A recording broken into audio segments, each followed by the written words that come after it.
Assalamualaikum warahmatullahi wabarakatuh. Saya Nurul Akla, kelas Habtunha. Saya akan sedikit menjelaskan hal yang terkait dengan acara pemeriksaan tata usaha negara, yaitu tata usaha negara cepat, singkat, dan biasa. Pemeriksaan dengan acara biasa, acara cepat, dan acara singkat ini diatur dalam Undang-Undang Nomor 5 Tahun 1986 tentang Peradilan Tata Usaha Negara. Sebagaimana yang terakhir diubah dengan Undang-Undang Nomor 45 Tahun 2009 tentang perubahan kedua atas Undang-Undang Nomor 5 Tahun 1986 tentang Peradilan Tata Usaha Negara. Philippus M. Hajon menjelaskan bahwa acara peradilan tata usaha negara ini dibedakan atas dua.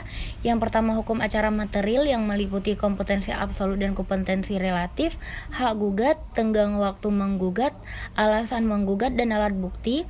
Yang kedua, hukum acara formal yang dimana hukum acara ini dalam berarti sempit yang berupa langkah-langkah atau tahapan yang terbagi atas acara biasa, acara cepat, dan acara singkat. Jadi pemeriksaan dengan acara biasa ini dijelaskan oleh Philippus bahwa pemeriksaan dengan acara biasa diawali dengan pemeriksaan persiapan. Jadi pengadilan memeriksa dan memutus sengketa dengan 3 orang hakim. Philippus ini sendiri menambahkan dalam acara biasa tahapan penanganan sengketanya itu berupa prosedur dimisal, yang berarti pemeriksaan administrasi untuk menetapkan apakah suatu gugatan dapat diterima atau tidak dapat diterima. Yang kedua itu pemeriksaan persiapan, yang dimana tahap ini dimaksudkan untuk melengkapi gugatan yang kurang jelas. Yang ketiga, pemeriksaan di sidang pengadilan.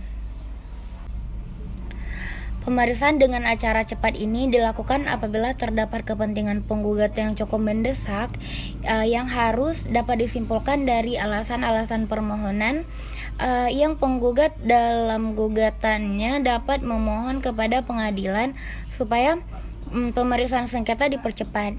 Jadi pemeriksaan dengan acara cepat ini dilakukan dengan hakim tunggal. Ketua pengadilan dalam jangka waktu 14 hari setelah diterima permohonan pemeriksaan acara cepat mengeluarkan penetapan tentang dikabulkan atau tidak dikabulkannya permohonan tersebut. Terhadap penetapan tersebut tidak dapat digunakan upaya hukum. Jadi dalam hal permohonan pemeriksaan dengan acara cepat ini dikabulkan, ketua pengadilan dalam jangka waktu 7 hari setelah dikeluarkannya penetapan menentukan hari, tempat, dan waktu sidang tanpa melalui prosedur pemeriksaan persiapan. Jadi tenggang waktunya itu untuk jawaban dan pembuktian bagi kedua belah pihak itu masing-masing ditentukan tidak melebihi dari 14 hari. Jadi selanjutnya itu pemeriksaan dengan acara singkat. Pemeriksaan dengan acara singkat ini sendiri dilakukan terhadap perlawanan, yang dimana perlawanan tersebut itu diajukan terhadap penetapan dari prosedur dismissal dalam tenggang waktu 14 hari setelah penetapan diucapkan.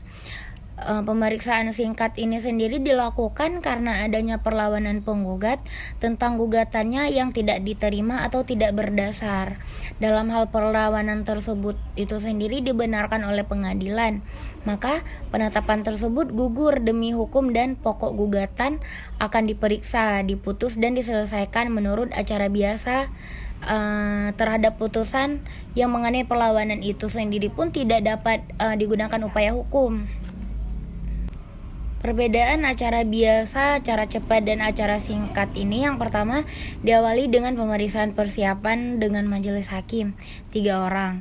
Yang kedua, tahapan penanganan sengketa yang meliputi prosedur dismissal, pemeriksaan persiapan, dan pemeriksaan di sidang pengadilan. Yang ketiga itu bentuk akhir. Selanjutnya itu putusan atau vonis yang meliputi atau merupakan dilakukan karena kepentingan mendesak dengan hakim tunggal. Yang kedua, dalam hal permohonan dikabulkan, pemeriksaan acara cepat dilakukan tanpa melalui prosedur pemeriksaan persiapan. Yang ketiga itu sendiri adalah bentuk akhir. Jadi dari perbedaan acara singkat, cepat, dan biasa itu dapat disimpulkan bahwa dalam pemeriksaan sengketa tata usaha negara dengan acara biasa ini, tahapan penanganan sengketanya adalah prosedur dismisal, pemeriksaan administratif untuk menetapkan apakah suatu gugatan dapat diterima atau tidak dapat diterima. Yang kedua, pemeriksaan persiapan pada tahap ini dimaksudkan untuk melengkapi gugatan yang kurang jelas. Dan yang ketiga itu pemeriksaan di sidang pengadilan.